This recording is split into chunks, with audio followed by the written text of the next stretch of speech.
Hey, what's up guys? This is Anthony from Anthony's Customs, and for this review, we are looking at the next of the Beast Wars figures. This is the YoloPark Optimus Primal, part of the 30th anniversary thing, and boy am I just thrilled. I love this line of figures. I think this is the best bang for your buck Beast Wars thing you can get out of everything that's ever been made. It hits everything you need out of a Beast Wars action figure, unless you need the transforming, which, I mean, I'll be honest, I get that some people want that, but for me, it's always been about the robot mode. Like, even for regular Transformers, Beast Wars, whatever, robot mode, that's the character. The other thing is just the alt mode for when they need it kind of deal. So I don't need a gorilla toy, I want Optimus Primal, you know what I mean? So this works perfectly for me and for what I think they're trying to do. And we'll talk about that a little bit more, but let's go ahead and get it off the stand and take a closer look.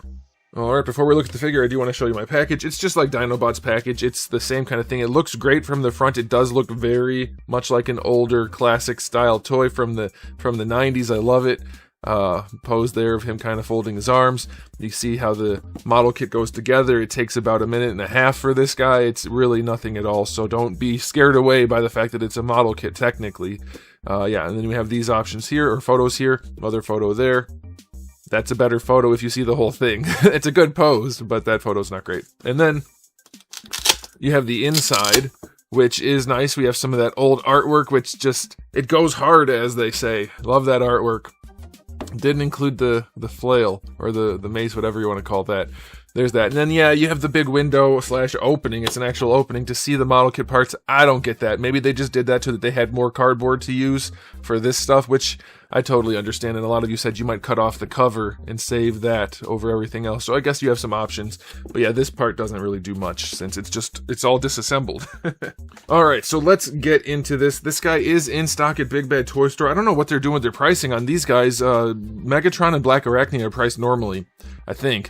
And Optimus and Dinobot are priced really high. So I'll put the link in the description below. You can navigate to the other guys if you want to, or maybe these prices would come down. I don't know what's going on with the pricing for these ones specifically.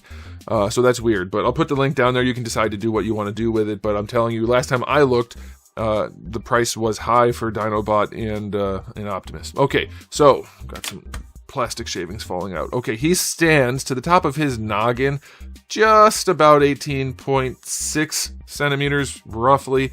That's going to be about 7 3/8, give or take. We're going to do a little bit of comparing real quick. Darwin is still posed up. Don't need that. Okay. So here he is up against a Marvel Legends figure of average height. People ask why I use Darwin, and I have a long story behind it, but the short version is he is an average height Marvel Legends figure. Alright, so there he is up against a Marvel Legends figure. Alright, so these guys do run 30 to 35 bucks normally, so like you can get them at the main site, like YoloPark site, for 30. I don't know what the shipping costs are, so that's why I say 30 to 35. I'm pretty sure on Amazon, and normally on Big Bad Toy Store, they should be 35 bucks. Which should mean you can get them for cheap with low shipping costs on Amazon or Big Bad Toy Store, but like I said, I don't know what's going on with these. Anyway, I wanted to cover the pricing. Okay, so there's that. Now here's the Masterpiece Optimus Primal, which costs a whole lot more, and is smaller. And it transforms, so if you want the transforming, then you get this one, for sure. I've reviewed this. This guy has all kinds of more paint, and it transforms and has nice features, and it's a higher end looking figure for sure, so I want to point that out. But I'm saying that to give you some insight, because I think for this figure, which is so much higher end, and I mean that's intentional, it's not a knock on YoloPark, I don't think I prefer it. I want to prefer it. I like that there's a whole lot more detail in it, but I think I like the way this one looks more. This one definitely leans into a more heroic shape for Optimus. And this one is kind of accurate, but also his chest really sticks out and his head sits kind of high and weird. And like, he does look like that sometimes in the show. Sometimes he does look more heroic with the broader chest and this kind of build. And this is definitely what I'm in favor of. And it also has the all black design, which matches the original toy, whereas they added all the fur texture on this guy, which I'm pretty sure doesn't match anything. I'm pretty sure he was just gray in the show. So frankly, I think this looks better. Also, it's a little bit bigger, but it looks really nice. It doesn't look like a $150 figure or something like that, but it definitely looks good enough. I have one main gripe about this guy in terms of the aesthetic, which would be this red doesn't match this red, and I believe it should. That's probably not a real big deal for most people. Like, could he have more detail here and there? Sure, but he looks pretty darn nice. He looks really, really nice. They've got the shape of him down very, very nicely. Like, yeah, some things are a little blocky, like if you look at his crotch compared to this guy's crotch, you know, there's more detail. But on that one. But on this one, it looks damn good, and it's only 30 or 35 bucks, depending on where you get it, so I cannot argue against this in any way unless you need it to transform, which that one does. This is probably, by the way, the worst of the Masterpiece Beast Wars, I think, if my memory serves. It was the first one that came out, and I do think it's probably the worst one. Still good figure, but this guy replaces him for me. I think, as of right now, as long as they don't drop the line, YoloPark's going to be the figures that are in my display for Beast Wars. But that brings me to the next thing, which I wanted to bring out, was Dinobot for height comparison. Like I said in the Dinobot review, the official heights put them closer to the same height. This might even be too much of a difference. But in a lot of the scenes, Dinobot towers over Optimus. So I think this is fine. At least the scaling is there to some degree. You know, you can argue that it should be the same scaling as the Masterpiece, where Dinobot does tower over Optimus. But he is taller. And according to official heights, that's a reasonable difference. So let me know what you guys think about that. But for me, it's definitely good enough. So I love what we have going on here for scaling purposes and for looks. So we've already covered a lot of the aesthetic. The paint job is clean enough. These panels right here are painted white. You can tell they're painted, but they do look like they're painted well, so that's good. They look good enough. I don't love the paint job up here. Like I said, it's not quite the same red, and it's not as clean as it could be, but it's certainly fine. Like, it's not overly messy or anything like that. This one looks actually a lot cleaner than the other side. This side, maybe it's just mine. We're missing a little bit of red. But yeah, it looks nice, man. It's for this price. The only thing I would say is his eyes are a little dark. They're not as bad in person, but they're a little bit dark, maybe. Otherwise, it's nice. The chest looks good. The red down here is a nice darker red. He's got the gunmetal in enough spots that it works. I'm pleased with it. They did the little blue dots back here, which a lot of companies wouldn't do. So, you know, I think this is great. I love this for the price point. Perfect thing. As long as you're not about them transforming, this is exactly what you want to get into for Beast Wars. It's not exorbitantly expensive. They're really good figures that look nice. They check all the boxes other than super premium, which you're not paying for, so that's fine, and transforming, which you're not paying for, and they look nicer as a result of it. Like I said, this guy costs a ton and transforms and is really good for that, but doesn't look as nice as a figure that doesn't transform, and that is the selling point. So I'm all for this. Aesthetic rating on this guy, 9 out of 10. Let's talk accessories. For hands, we do have interchangeable hands, 2 fist hands, 2 relaxed hands, and he does have the 2 gripping hands. So that's a really good spread of hands. I think that's more than I was expecting, so that's nice. He does come with 2 swords, of course, for his 2 gripping hands. That's good. And then we have a total of 3 faceplates, which I think that's awesome. I don't know that we need the one with the 2 different open mouth ones are not that different, but that's fine. And then we get the shieldy one, which looks great. I love that. Good spread of accessories for this price point for sure. I'm going to say 8 out of 10 only because there's no mace or flail or whatever that thing is called. That would have been a nice addition. But that's fine. It's still really good. All right, and now it's time to talk about the articulation. But first I want to talk about some features. This guy has the feature of the guns on the back, and you just do this, and he has them. Now, the only problem is they're a little wide.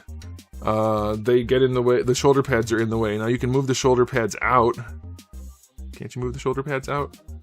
Yeah, you can. But that's not, like, really what you're supposed to do. So, I wish they should be slightly narrower so that that's not a problem. But it's not, like, a big problem at all. You can deal with it, and it works out. You can see it's fine right now. It would have just been nice if this is a little thing. I understand. I'm pointing it out for people who care about the little things. If you don't care, you don't have to. That's fine. With the shoulder pads in their neutral position, the guns do hit the shoulder pads. So that's the thing that I'm talking about. Not a big deal, but you do have the guns.